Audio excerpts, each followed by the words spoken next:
जिल्ह्यात डिजिटल अरेस्टचा धोका बळावला। आपण आज या न्यूज आर्टिकलच्या माध्यमातून समजून घेणार आहोत की नेमकं डिजिटल अरेस्ट कशाला म्हणतात। हा व्हिडिओ शेवटपर्यंत बघा, कारण आज जर आपण बघितलं सायबर क्राईमच्या माध्यमातून जे सायबर क्रिमिनल्स आहेत ते मोठ्या प्रमाणात लोकांची आर्थिक फसवणूक करत आहेत।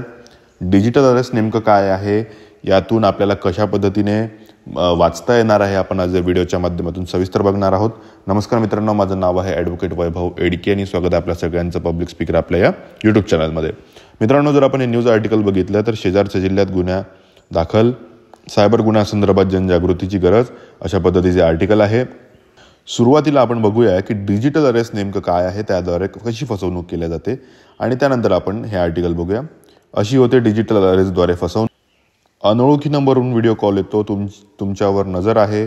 मनी लॉन्ड्रिंग, पोर्नोग्राफी प्रकरणातील गुन्हे दाखल असून व्हिडिओ कॉलद्वारे संपर्कात राहायचे सांगून पैसे उकळण्यात येतात। कमी शिकलेल्याच्या बाबतीत हा प्रकार होत आहे।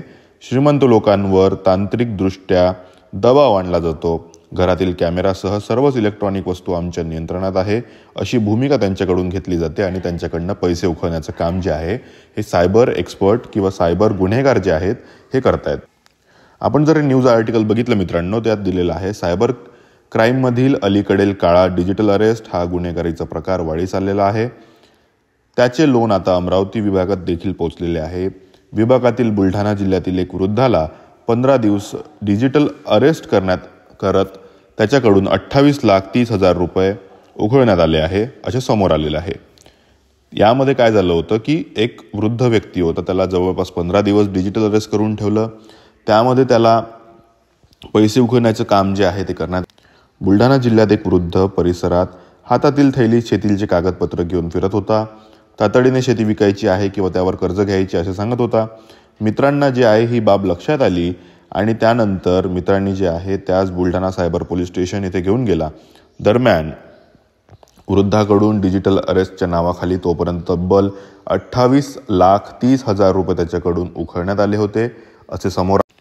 उल्लेखनीय असे की दिवसागणिक सायबर गुन्ह्यांचे प्रमाण वाढत चाललेले आहे।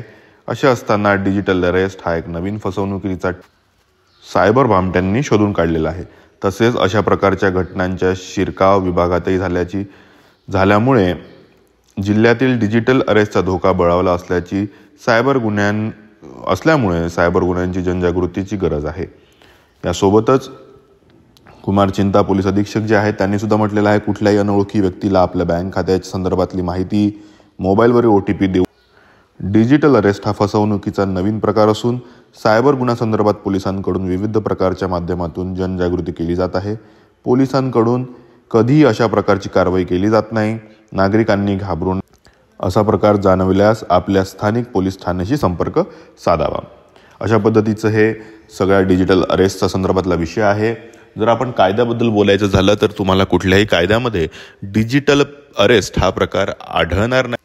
जर तुम्ही नवीन भारतीय नागरिक सुरक्षा संहिता जरी बघितलं तर त्यामध्ये सुद्धा डिजिटल अरेस्ट अशा पद्धतीचा कुठलाही प्रकार नाही।